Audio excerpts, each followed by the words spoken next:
চাপায়, না পারলেই পেদানি শুরু করে দেয়। ঠিক কিনা? এরপরে পারো না কেন, এটা হ্যান ত্যান আবি যাবি, আসছো কেন, কিসের জন্য আসছো? আমার ভাইয়েরা, আপনাকে যদি 200 পিস দেওয়া হয়, আপনি সুপারভাইজারকে বলবো, সুপারভাইজার সাহেব আপনাকে যদি 200 পিস দেওয়া হয়, আপনি কি পারবেন মারতে?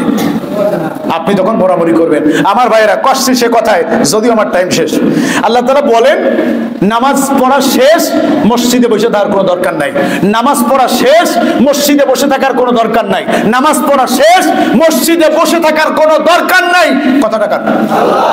ফান্তাশিরু ফিল আরদি, সাথে সাথে জমিনে ছড়িয়ে পড়ো খাবারের উদ্দেশ্যে, রিজিক অন্বেষণের উদ্দেশ্যে। ওমর রাদিয়াল্লাহু তাআলা মসজিদে সকাল 11টার দিকে এসে দেখলেন একজন লোক মসজিদের মধ্যে বসে বসে জিমাচ্ছে। বললেন তুমি এই টাইমে এখানে কেন? বলছে ওমর আমার ঘরে খাবার নাই। বলছে খাবার নাই, তুমি এখানে বসে আছো কেন? বলছে আল্লাহর কাছে চাইতেছি যদি আল্লাহ দেয়। এমন জোরে ধমক দিলেন, লোকটা বলল আমি বেহুশ হয়ে যাওয়ার পালা। ওমর এত জোরে ধমক দিয়ে আমাকে বললেন তোমাকে কি খাবার আল্লাহ মুখে উঠে তুলে দিয়ে যাবে? সুতরাং তুমি আসছো মসজিদে, 2 রাকাত নামাজ পড়ো, জমিনের ভিতর ছড়িয়ে পড়ো। এটা ছিল বিশ্বনবীর চরিত্র। বিপদে পড়েছেন, মুসিবতে পড়েছেন, কর্মে সমস্যা, চাকরিতে সমস্যা, আল্লাহর কাছে চান, আল্লাহর কাছে বলেন। কর্মের একমাত্র ব্যবস্থাকারী কে? আল্লাহ। কর্ম নিতে পারেন আল্লাহ, আবার কর্মের ব্যবস্থাও করে দিতে পারেন কে? আল্লাহ। এই জন্য বলেছেন যারা মসজিদের মধ্যে বসে বসে রিজিক চায়, আল্লাহর এত ঠেকা পড়ে নাই। আপনি মসজিদে বসে রয়েছেন, আল্লাহ করে রিজিক উঠিয়ে দিয়ে আসবে। আল্লাহ এখানে এই জন্য আগেই বলে দিয়েছে, সূরা জুমা 10 নম্বর আয়াত, এখানে বলেছেন তোমার নামাজ শেষ, তুমি কোথায় যাবা? কোথায়? জমিনে।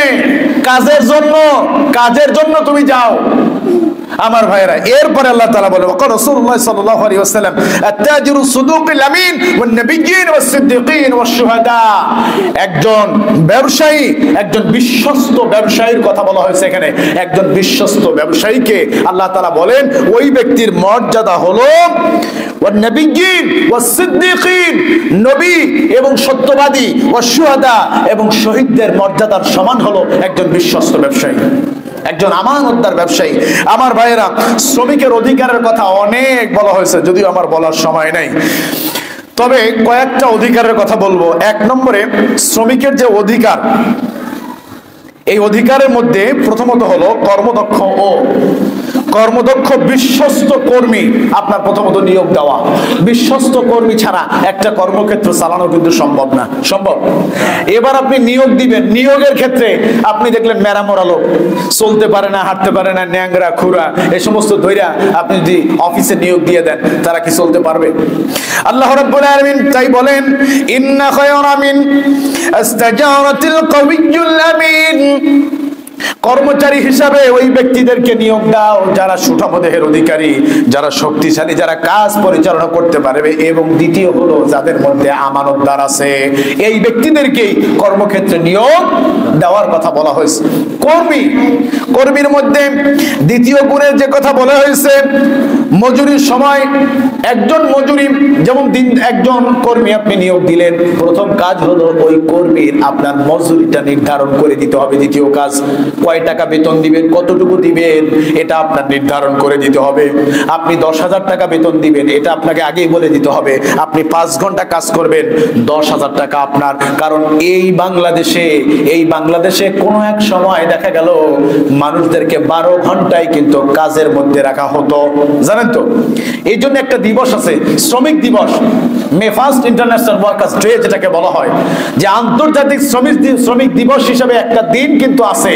ওই যে আমেরিকার শিকাগো শহরে তারা মানববন্ধন করলেন, বহু বছর পর্যন্ত, 3 থেকে 4 বছর পর্যন্ত এই নিয়ে আন্দোলন করে তাদের মধ্যে একটা দিন নির্ধারণ হয়, একটা সময় নির্ধারণ হয়, সেটা হলো 8 ঘন্টার উপরে আমরা কাজ করব না। সেই নীতিমালা থেকেই কিন্তু আজকের গার্মেন্টস গুলো বলেন বা যেই সেক্টর বলেন, প্রত্যেকটা ক্ষেত্রে কিন্তু বেসিক টাইম নির্ধারণ করা হয়, সকাল 8টা থেকে শুরু করে বিকাল 5টা। এরপরে যেটা করা হয় সেটা কি? Over time. আবার এমনও কিছু ডাকাইতেছে মাসে 140 ঘন্টা ওভারটাইম করার পরে সেখান থেকে 30 ঘন্টা কাইটে দেন, 110 ঘন্টা শ্রমিকদের দেন। এরকম ডাকাইত আছে না নাই? জুলুমকারী বেশি দিন টিকতে পারবে না তারা। আমি আমার নিজের চোখে দেখেছি, এই জুলুমকারীদেরকে নিজের চোখে দেখেছি। ওয়ার্কারগুলি মসজিদের মধ্যে গিয়ে কেঁদেছেন, সারা রাত ডিউটি করিয়েছেন, এরপরে সকালবেলায় মেয়েরা ছেলেরা কান্নাকাটি করে বের হয়েছেন, ফজরের নামাজ পড়তে গেছে ছেলেরা, গার্মেন্টসের গেট থেকে কান্নার আওয়াজ আসতেছে। আমি চিন্তা করলাম কান্নার আওয়াজ কিসের? মুয়াজ্জিনকে বললাম একটু খবর নিয়ে দেখেন তো কান্নাকাটি কিসের। তখন বলতেছে ভাই ওখানে কান্নাকাটি হলো, সারা রাত ডিউটি করিয়েছেন, আবার 8টা বাজে ডিউটিতে আসতে বলতেছেন। মাস শেষ, কান্নাকাটির আওয়াজ, কিসের আওয়াজ? সেখান থেকে দেখা গেল তাদের 150 ঘন্টা ওভারটাইম নাই, 100 ঘন্টা ওভারটাইম নাই। এরা কি ইমানদার না জালেম? আর জালেমরা বেশি দিন স্থায়িত্ব হতে পারে না, তার প্রমাণ সচক্ষে আমি দেখেছি। এই জালেমদের কেউ এখন আর আশেপাশে নাই, কেউ পালিয়েছেন আর নিজেদের ফ্যাক্টরি যেমন খুশি তেমন অবস্থায় পড়ে রয়েছেন। সুতরাং জুলুম করে কোনোদিন ব্যবসাকে উন্নতি করা যাবে। আবার এমনও ব্যবসায়ীরা আছেন সুন্দরভাবে তাদের পাওনাটাকে মিটিয়ে দেন। শুধু তাই নয়, বছর শেষে তাদেরকে সুন্দর একটা ভোজনেরও আয়োজন করেন। সুতরাং এ পর্যন্তই নয়, বছর শেষে তাদেরকে একটা সফরের আয়োজন করেন, বছর শেষে তাদেরকে একটা ভাতার আয়োজন করেন। আছেন না এরকম?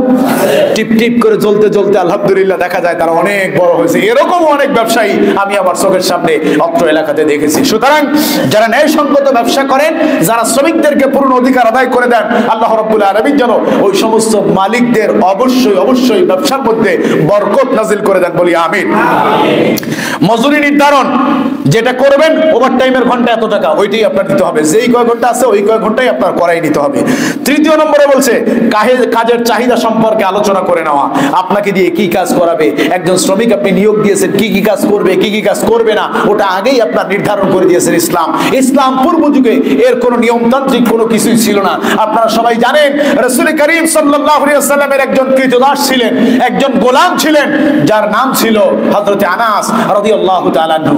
সে আনাস রাদিয়াল্লাহু তাআলা আনহু বলেছেন, আমি রাসূলের কাছে একটানা 10 বছর কর্ম পরিচালনা করেছি, 10 বছর তার সাথে আমি কাজ করেছি, কোনদিন আমার রাসূল আমাকে ধমক দিয়ে কথা বলেন নাই।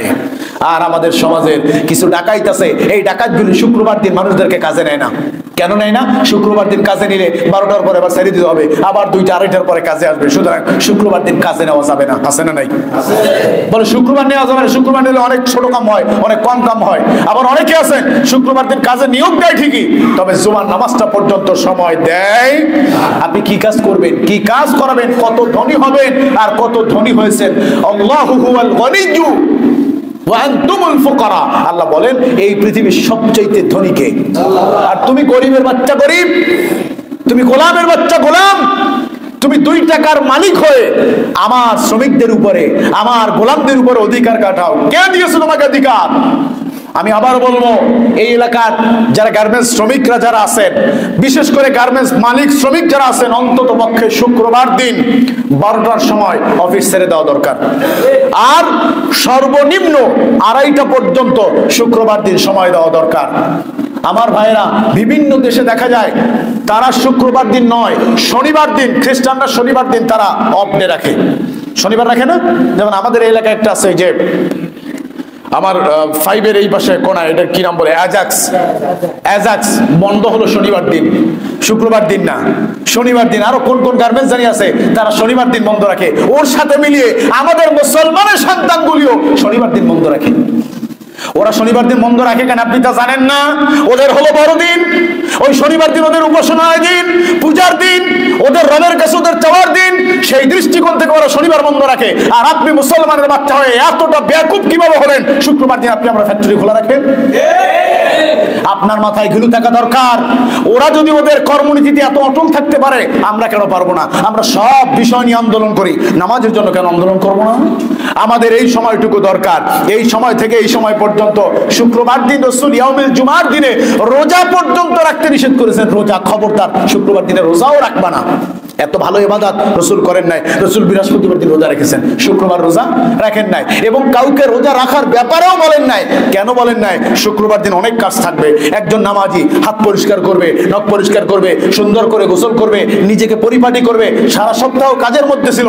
শুক্রবার দিন রোজা রাখার ব্যাপারে আমি তাদেরকে উদ্বুদ্ধ করতে পারি। সুতরাং যেখানে রাসূল এতটা শিথিল করে দিলেন, শনিবার দিন খ্রিস্টানরা, তারপরে সোমবার দিন আরে অন্য দলেরা, এরপরে অন্য দলেরা, এরা যদি তাদের ধর্মনীতিতে অটল থাকতে পারে, আপনি আমি মুসলমান হয়ে যদি আপনার আমার ধর্মের মধ্যে অটল থাকতে না পারি, এর চাইতে দুর্বল ঈমানের পরিচয় আর কিছু হতে পারে না। সর্বশেষ কথা, কাজের শেষে একজন দিনমজুরকে মজুরিটা বুঝিয়ে দেওয়া। একজন দিনমজুর যখন আপনার কাজ করবে, আপনার কাজ হলো সকাল থেকে সন্ধ্যা পর্যন্ত কাজ করে দেওয়ার পরে সাথে সাথে তার মজুরিটাকে বুঝিয়ে দেওয়া। একজন মজুরি, দিনমজুরের কথা ছিল একজন মজুরি মাসের 10 তারিখে বেতন পাওয়ার কথা, সেখানে 10 তারিখ নয়, 15 তারিখ নয়, 25 তারিখ পর্যন্ত চলে যায়, তারপরও শ্রমিকের বেতন দেয় না। এরকম মালিকও আমাদের সমাজে দেখা যায়। অথচ রাসূল করিম সাল্লাল্লাহু আলাইহি ওয়াসাল্লাম বলেন, যেই ব্যক্তি তার শ্রমিকের অধিকারটা সময় মতো আদায় করে দিবে, ওই ব্যক্তির সাথে আমি রাসূল জান্নাতের মধ্যে কাছাকাছি বসবাস করব। আবার আল্লাহ তাআলা বলেন, কিয়ামতের ময়দানে আমি এক ব্যক্তির সম্পর্কে অভিযোগ দায়ের করব, অভিযোগ উত্থাপন করব। কিয়ামতের ময়দানে যদি আল্লাহ আপনার আমার বিরুদ্ধে অভিযোগ উত্থাপন করেন, মানুষের সামনে অবস্থাটা কি হবে? আল্লাহ তাআলা বলেন, ওই ব্যক্তির বিরুদ্ধে আমি অভিযোগ উত্তোলন করব যেই ব্যক্তি দুনিয়াতে মালিকের শ্রমিকের উপরে অত্যাচার চালিয়েছেন, যেই ব্যক্তি সারা মাস ঠিক করে কাজ করিয়েছেন, মাসের শেষে শ্রমিককে সুন্দর করে তার পাওনাটা বুঝিয়ে দেন নাই, ওই ব্যক্তির বিরুদ্ধে আল্লাহ তাআলা অভিযোগ উত্থাপন করবেন। আর কথা বাড়াতে চাই না। আল্লাহ রাব্বুল আলামিন যেন যে পর্যন্ত বললাম এতটুকু যেন আমাদেরকে বোঝার মতো তৌফিক দান করেন। আমিন।